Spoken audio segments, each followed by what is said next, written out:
First thing I would recommend is to think of your text as a coloring book. So what I typically do is allocate certain colors to certain themes. So instead of highlighting absolutely everything in the text in pink, let's say for example, and then just finding that you've just highlighted massive chunks of pink just absolutely everywhere, and then it's just getting too confusing because you can't tell which quote is which, or which character said which, or which quote fits into which theme.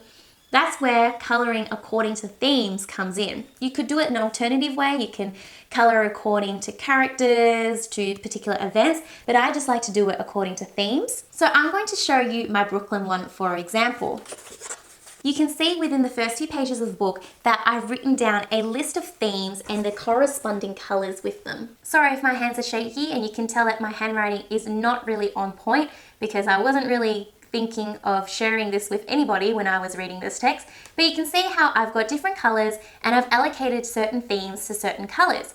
And then if you flick through the book, actually, you can see how I've highlighted different sections with different colors. And that's really handy for me because when I'm coming back to the text, I want to find a theme about love. And then basically I'll flick through the book and I'll only pinpoint the pink highlighters, and that's pretty much it. It makes it so much easier for you rather than to have a whole book just filled with pink, because how are you really going to differentiate anything from each other? Remember that annotating is for yourself, so you need to recognize what's going on. You need to help yourself out, girl. Oh boy. So think of it as a trail that you can use throughout the book, and think of the first page where you've got all the different highlighters as a legend. Second thing is that I would circle new vocabulary. So when you're reading text, it's so easy just to see a word that you don't really understand and then just skip over it and go, oh yeah, whatever, I kind of get the gist of it.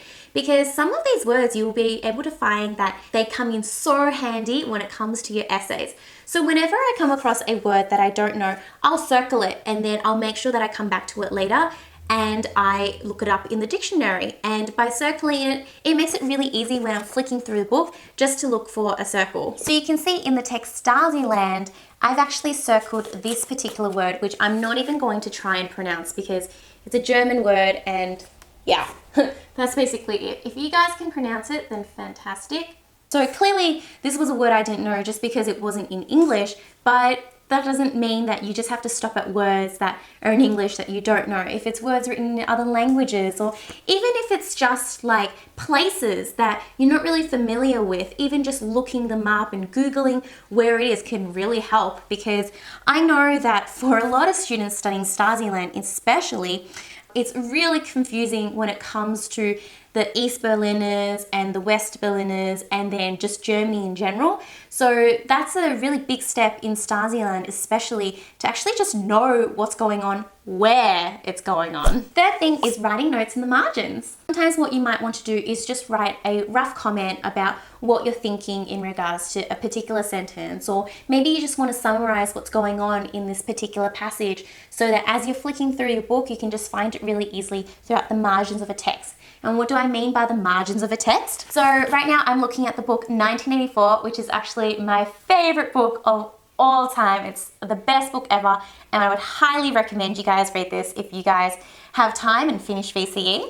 But margins are basically the sides, so the empty gaps, right? So why not use them as note-taking areas?